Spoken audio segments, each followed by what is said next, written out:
Donald Trump is spiraling on Sunday morning. He is yelling at the daughters of a Democratic Congress member who he just pardoned because the Democratic Congressmember Cuellar of Texas is not changing parties to the Republican Party. And Donald Trump says that's the ultimate act of disloyalty. He says your daughters are going to be mad at you, Congressman, because you were accused of fraud by the Biden DOJ, and I saved you because your daughters wrote me a letter, and now you're staying a Democrat, and the people of Texas are going to be pissed at you. You've shamed your daughters.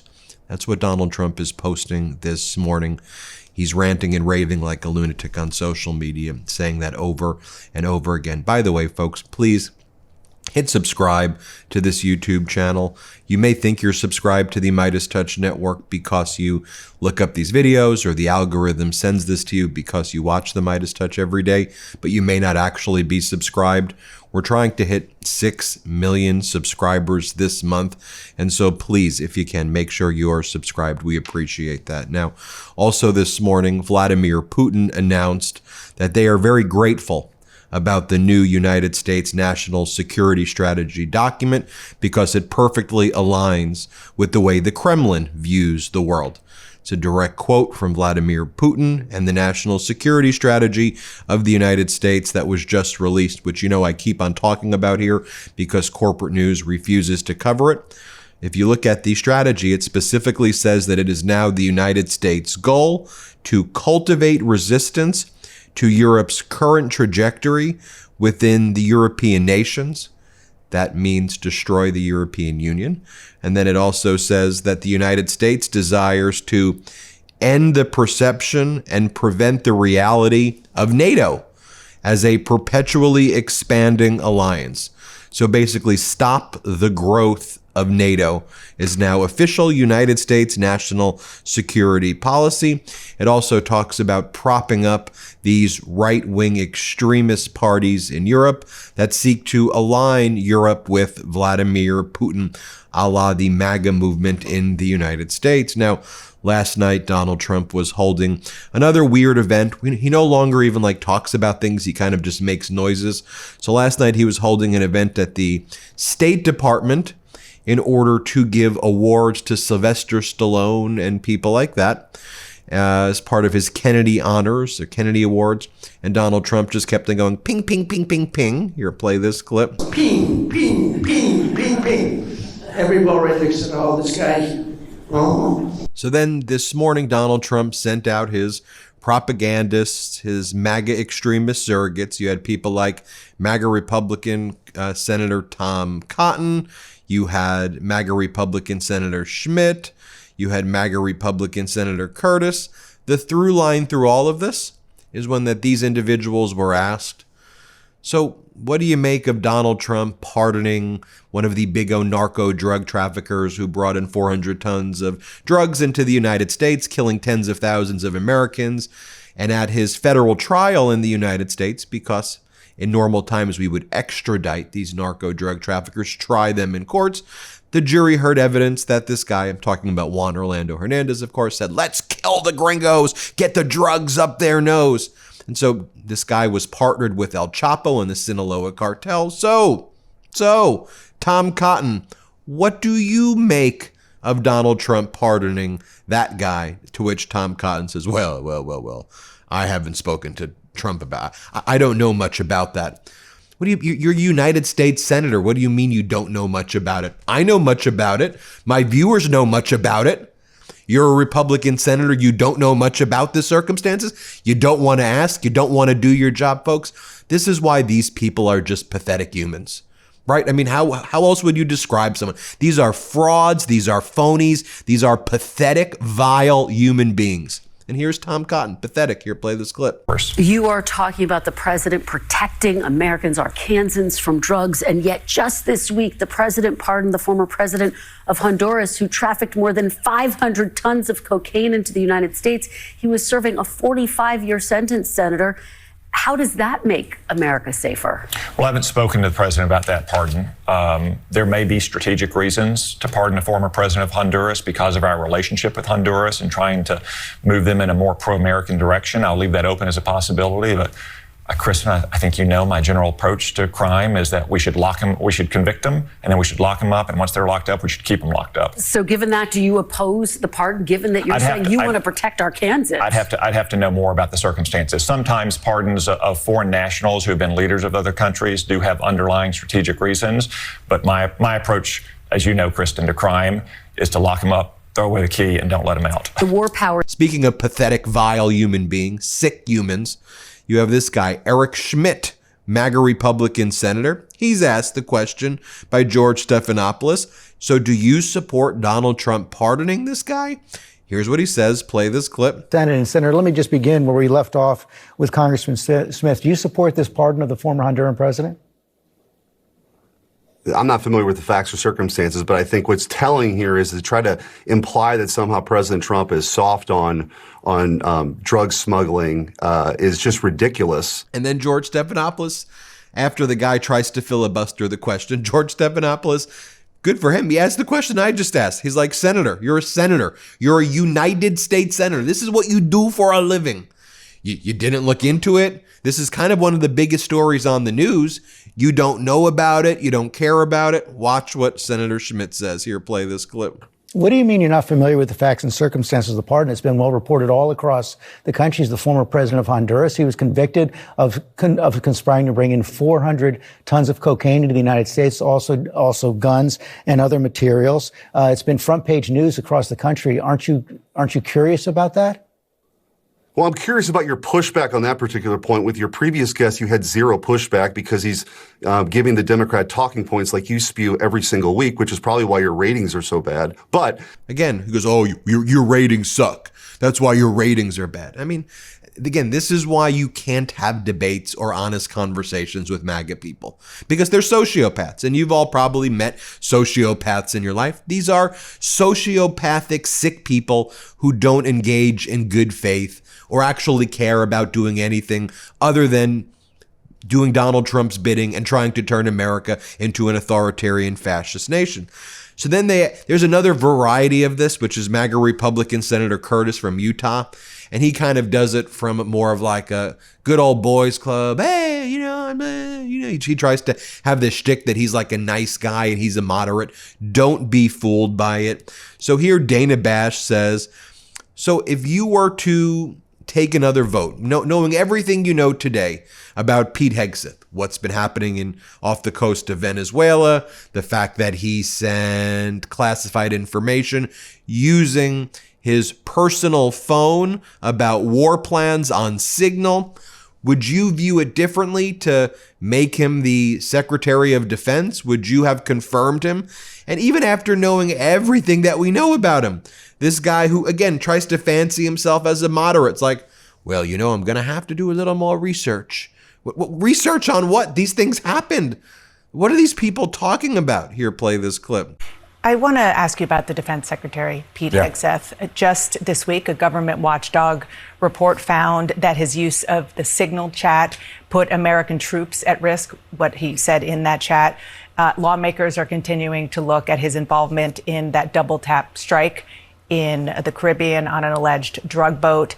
If you were to take the confirmation vote again today, would you vote to make Pete Hegseth Defense Secretary? That's a question I can't answer without as much thoughtful research as I did the first time I did that vote. I think you might. Now you have evidence, not research. Yeah, but you know what the reality of it is, if you go on what's in the newspapers, it's near impossible to know exactly what's going on. We heard one day that he had put an order in to kill the survivors. The next day we're hearing something else, and the next day we're hearing something else. But I will tell you, I am pleased with Congress's role of oversight. I think we're doing a really good job of demanding answers and getting answers. I chair the Western Hemisphere subcommittee, and we're going to have a hearing on this. You're having other hearings, and I think Congress really wants to know exactly what's happening and the real facts, not what's reported in the newspaper. And if you go back to his confirmation, that's what I tried really, really hard to do, is like separate out what we're hearing. Let's get to the real facts and let's make a good decision. And then they bring back on MAGA Republican Senator Tom Cotton and Kristen Welker. Again, good question. I mean, she says, is there any hard evidence that the fishing boat or the fishing boats that were blowing up right off the coast of Venezuela? Specifically, let's focus on the first one, the September one, where then after the boat was hit, then the survivors were waving, surrendering, and then they were killed. Okay. Is there any evidence that that boat was even heading to the United States? To which Tom Cotton goes, that didn't come up in my briefing. To which Welker basically goes, so are you comfortable with the U.S. blowing up fishing boats that aren't heading to the United States? The boat was going east. The boat wasn't going in the direction. And he goes, I'm not just comfortable with it. I want it to continue. Okay, look, folks, I'm going to play you this clip in a moment. These people, these MAGAs are killers. They're murderers. They're terrorists. These are terrorist human beings masquerading as United States senators. The bloodlust on these people, it's sick. What do you mean you're just going to kill? You can clearly see how Hitler was able to do what he did, because there are people like Tom Cottons and Schmitz and people who go along with authoritarians and are like, yeah, that's what we want to do. Here, play this clip. Sure. You're saying this boat was a threat to the United States, and yet NBC is reporting that Admiral Bradley told the lawmakers the drugs were heading first to Suriname, that's another South American country, and then ultimately to Europe or Africa. How is a boat that's not heading to the United States an imminent threat to this country, Senator? Well, that's one possibility based on the tactics and techniques that we've observed of these drug cartels. They send smaller boats to sea, and then they link up with a larger boat before they continue their mission. I didn't hear that specifically from Admiral Bradley in my briefing, but what we know is that these drug cartels, which are designated foreign terrorist organizations, are trafficking drugs to our shores. And when we have an opportunity to strike one of these boats where the intelligence gives us high confidence that everyone on the boat is a valid target because they are associated with these cartels, then I think we need to strike it. Now, there's other cases when we don't have that high confidence, when there might be, for instance, young girls that are being human trafficked, and obviously our military wouldn't take that strike. I think it's much more likely that we're missing some opportunities to strike these boats and protect Americans because we don't have the same high level of confidence. Senator, is there any hard evidence that shows that this particular boat was headed to the United States? That didn't come up in my briefing. But again, there's very reliable, multiple sources of intelligence that tells us that this boat had drugs on it, that everyone on that boat was associated with these designated foreign terrorist organizations that are trying to kill American children. But are you comfortable having the United States target a boat in which you have not seen evidence that it's actually heading to the United States, that it's an imminent threat? Any boat loaded with drugs that is crewed by associates and members of foreign terrorist organizations that are trying to kill American kids, I think is a valid target. I'm not just comfortable with it. I want to continue it. Okay. Now, you may be wondering, with all of this going on, how are the MAGA Republicans waging their disinformation war? What are they focused on? Because clearly the attention is focused on these war crimes, Donald Trump's trade war against the world blowing up, Americans suffering right now, psychologically tortured, living paycheck to paycheck. So what's going on right now? So the right-wing media, they're very focused on the European Union is censoring Elon Musk. This is part of the United States National Security Plan. Attack the European Union and attack countries near Europe or in Europe. The UK is not in the EU, but say all of these liberal leaders are going after American social media and censorship. That's a Putin messaging that riled up the MAGA base here, and it's an international in scope to rile it up. So when they say that, what's actually happening is that in Europe, they passed a Digital Service Act, which basically says you can't have fake blue verified check marks, and your advertising has to be transparent so that people aren't getting targeted with spam. And we need to have independent researchers make sure that your algorithm is not like screwing up people screwing with people. And so it's not a censorship issue of the content.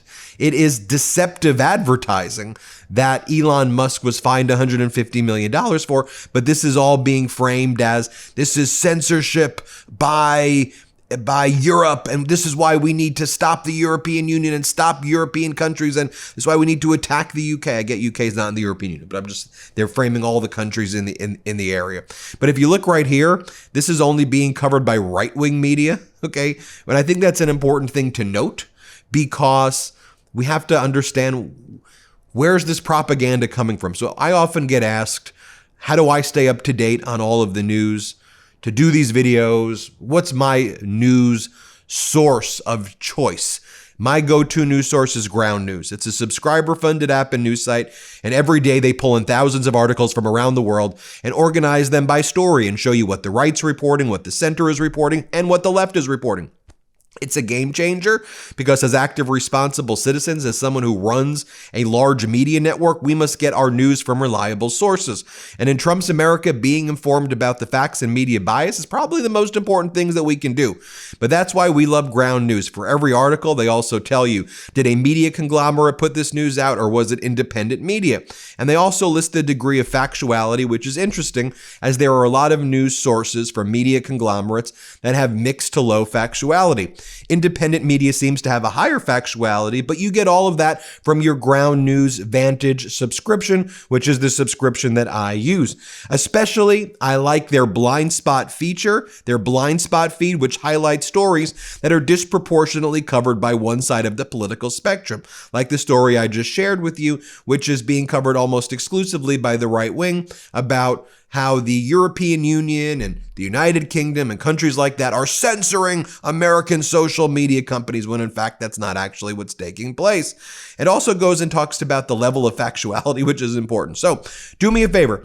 Go to ground.news/MTN. Join us by going to ground.news/MTN. Get 40% off the Ground News Vantage plan that I use every morning. They are a subscriber-funded app, so by subscribing, you're not only getting a tool we all need today, you're also supporting our work here on this YouTube channel. Again, go to ground.news/MTN, and we pin the link to purchase your subscription below. You know, one of the things I saw this morning as I was checking out Ground News, which I always do every morning, is this story right here.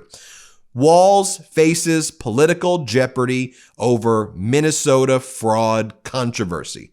It's being covered by right-wing and center, but very little left-wing media is covering it. So I think that it's worthy of covering it, but explaining what's really going on here. So take one of the headlines out there from kind of the center right-wing media. Walz faces political jeopardy over Minnesota fraud controversy.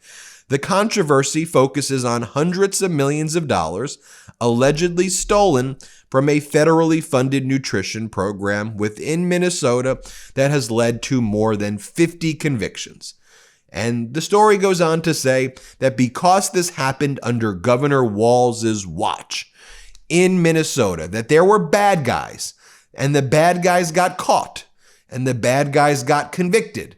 But because it happened in Minnesota, the mere happening of it is Governor Walz's fault, and he should be ousted and shouldn't run for a third term of governor. That's the essential drift of the story. To which Donald Trump then goes on to say it's because, Governor Walz is providing shelter to the Somalians, and Trump in a racist way says the Somalians are garbage humans. They're garbage people. That's the direct word. All Somalians are garbage, and Walz and the garbage people are doing this. So it combines Donald Trump attacking Walz, and it combines Donald Trump being racist and attacking an entire group of people. And this is pushed through propaganda networks. Now, I just want you to think about this. The fact that that story gets attention, that Governor Walz, that these articles say, he shouldn't be running because this happened while he was governor and the bad guys are being prosecuted. We all want the bad guys to be prosecuted. Okay, just this past week, in addition to Donald Trump pardoning the narco drug trafficker who brought 500 tons of cocaine worth tens of billions of dollars into the United States, Donald Trump also pardoned a guy named David Gentile, a huge Ponzi schemer who was sentenced to 7 years for his role in a $1.6 billion Ponzi scheme that defrauded 5,000 to 10,000 investors, and smaller investors too, people who were investing thousands of dollars or tens of thousands of dollars, not just big corporate investors. So Trump pardoned a Ponzi schemer who engaged in a Ponzi scheme targeting retail investors, regular folks, far bigger than what's going on in Minnesota, and then it doesn't even get like a blip.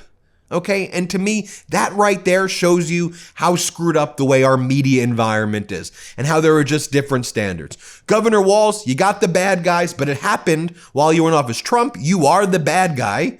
You're helping the drug traffickers. You're helping the frauds. And I can give you countless other examples of Donald Trump helping out human traffickers and other people and the types of sickos he's pardoned. But do you see the difference? That's why we need to be focused together on what the hell is really going on here, because this is all a plot by the oligarchs, the rich freaking oligarchical right-wing billionaires, to try to subjugate people and to screw people and to take money away from people. That's why inflation is surging. That's why you have a K-shaped economy where the rich are doing great, but everybody is suffering, because they use these tactics to brainwash and manipulate the people every single day. So we just have to be savvy to what the hell they're doing while they rip away our health care, while they psychologically torture us every day. This is what they're doing. Anyway, let me go back to just a few more clips I want to share with you. This was from that Tom Cotton interview where he was asked, you know, the people who saw the video of the individuals getting killed, the survivors of the first boat strike, they say that they were signaling a surrender. Does that mean anything to you? Nah. Here, play this clip. Hear you saying they weren't incapacitated, and yet Democratic Congressman Adam Smith of Washington, the ranking member on the House Armed Services Committee, saw this very differently. He saw that video. He said, quote, "It looks like two classically shipwrecked people." Other lawmakers who saw the video said the two men appeared to raise their arms, potentially to signal that they were trying to surrender. Senator, why did Admiral Bradley interpret those actions as anything other than these two men trying to seek help and survive? Well, again, they were sitting or standing on top of a capsized boat. They weren't floating helplessly in the water. And Kristen, I don't think it matters all that much what they were trying to do. It looked at one point like they were trying to flip the boat back over, presumably to rescue its cargo and continue their mission. Or to stay afloat, maybe they were signaling to other airplanes or drug cartel boats because they're in waters that are just off drug cartel areas. At one point, the guy takes off his T-shirt. Maybe he's trying to get a suntan. It doesn't really matter what they were trying to do. What matters is that they were not in a shipwreck state, distressed, dog paddling in the water at all. And therefore, that boat, its cargo, and those drug traffickers remained valid targets. Then they bring on Tom Homan on CNN, and Dana Bash says, you know, ICE is arresting a lot of citizens. Like, we see it happening, and ICE is targeting citizens. If you look a certain way, or even not, ICE is going after you. What do you think about that, Tom Homan? And Tom Homan's response is, well, a lot of illegals, because that's how they refer to people, sickly, a lot of the illegals, they say they're citizens, so that's why we go after the citizens also, because all we have to do is look at you, and if we feel suspicion, we go after you. Thanks, right-wing authoritarian fascist Supreme Court, for enabling racial profiling. That doesn't just affect migrants, which is sick in and of itself, because they're human beings who still deserve dignity, but it also affects citizens. You idiots, here, play this clip. The Department of Homeland Security posted on social media this week that ICE does not arrest or deport U.S. citizens.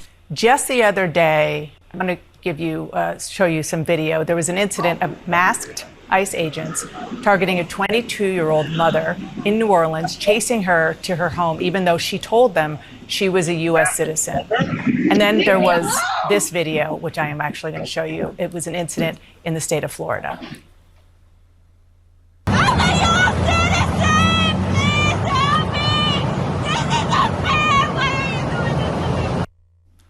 Now, she was released once they found her driver's license in her car that said she was, in fact, a U.S. citizen.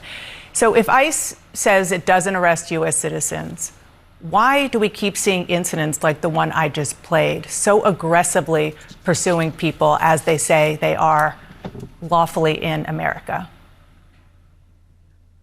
Well, a couple of things. First of all, I started as Border Patrol in 1984. through my nearly 4 decades of work, I can't tell you how many times an illegal alien claimed to be a U.S. citizen. It happens all the time. But it's getting back to what I just said. Reasonable suspicion. If they have reasonable suspicion, stop and question somebody and shortly hold them and detain them briefly for questioning.